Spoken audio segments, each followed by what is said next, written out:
या देवी सर्वभूतेषु मा शक्तिरूपेण संस्थिता नमस्तस्यै नमस्तस्यै नमस्तस्यै नमो नमः। जय माता दी। आज आषाढ़ महीने की गुप्त नवरात्रि का दूसरा दिन है। आज माँ आदिशक्ति के 10 महाविद्याओं में से दूसरी शक्ति माँ तारा की पूजा अर्चना की जाती है। माँ तारा को ज्ञान, तीव्र बुद्धि और मोक्ष की देवी माना जाता है। इनकी साधना से सभी प्रकार के मानसिक संकट दूर हो जाते हैं और साधक को वाक और सिद्धि प्राप्त होती है। तंत्र शास्त्र में माँ तारा को संकटों से पार लगाने वाली, भय का नाश करने वाली और ज्ञान प्रदान करने वाली देवी माना गया है। तारा शब्द का अर्थ है जो तार दे, अर्थात जो अपने भक्तों को जीवन में दुखों, भय और संकटों से मुक्ति दिलाकर भव सागर से पार उतार दे, उन्हीं को तारा माता कहा जाता है। माँ तारा का स्वरूप है गहरा नीला, श्याम या नील बताया गया है। उनका स्वरूप अत्यंत तेजस्वी और उग्र होते हुए भी अपने भक्तों के प्रति करुणामयी है। उनकी 4 भुजाएं हैं। दाहिने हाथों में खड्ग और तलवार है, बाएं हाथों में खप्पर और नील कमल है। वे भगवान शिव के वक्ष स्थल पर खड़ी रहती है। उनके गले में मुंडमाला, कमर में बाघांबर और सिर पर जटाओं का मुकुट सुशोभित रहता है। उनकी लंबी जीभ बाहर निकली रहती है, जो उग्र उनके स्वरूप का प्रतीक माना जाता है। माँ तारा का प्रिय फूल नीला या लाल बताया गया है। नीला कमल या लाल गुड़हल माँ को बहुत पसंद है। माँ का प्रिय भोग खीर, गुड़ तथा फल और मिठाई है। आइए सुनते हैं माँ तारा की पौराणिक कथा।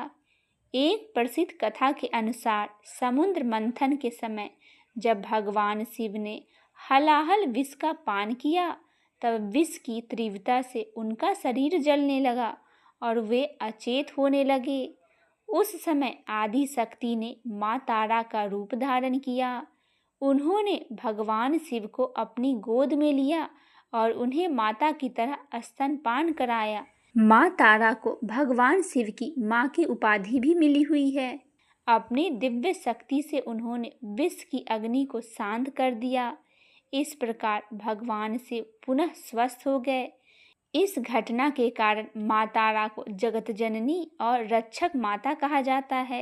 यह कथा दर्शाता है कि जब स्वयं महादेव भी संकट में आए, तब आदि शक्ति ने माँ तारा का रूप धारण करके उनकी रक्षा की थी। आइए सुनते हैं माँ तारा की एक और पौराणिक कथा। माँ तारा देवी की उत्पत्ति से जुड़ी एक और पौराणिक कथा प्रचलित है, जिसके अनुसार माँ तारा देवी का जन्म मेरू पर्वत के पश्चिम भाग में चोलना नदी के किनारे पर हुआ था। हयग्रीव नामक एक दैत्य का वध करने हेतु माँ महाकाली ने नील वर्ण धारण किया था।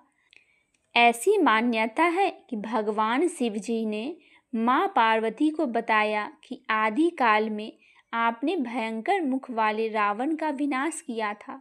तब से आपका वह स्वरूप तारा नाम से जाना जाने लगा। उस समय सभी देवताओं ने आपकी स्तुति की थी। आप अपने हाथों में खड्ग, नर, मुंड, वार और अभय मुद्रा धारण की हुई थी। मुख से चंचल जिह्वा बाहर और आपने भयंकर रूप धारण किया था। आपका वह विकराल रूप देख सभी देवता भयभीत होकर कांप रहे थे। आपके विकराल भयंकर रुद्र रूप को देखकर शांत करने के लिए ब्रह्मा जी आपके पास गए। रावण वध के समय आप अपने रौद्र रूप के कारण नग्न हो गई थी तथा स्वयं ब्रह्मा जी ने आपकी लज्जा निवारण हेतु आपको बाघ चर्म प्रदान किया था। इसी रूप में देवी लंबोदरी के नाम से भी विख्यात हुई। तारा रहस्य तंत्र के अनुसार भगवान राम निमित्त मात्र ही थे। वास्तव में भगवान राम की विध्वंसक शक्ति देवी तारा ही थी, जिन्होंने लंकापति रावण का वध किया था। बोलिए माँ तारा की जय हो, 10 महाविद्याओं की जय हो, माँ भगवती की जय हो।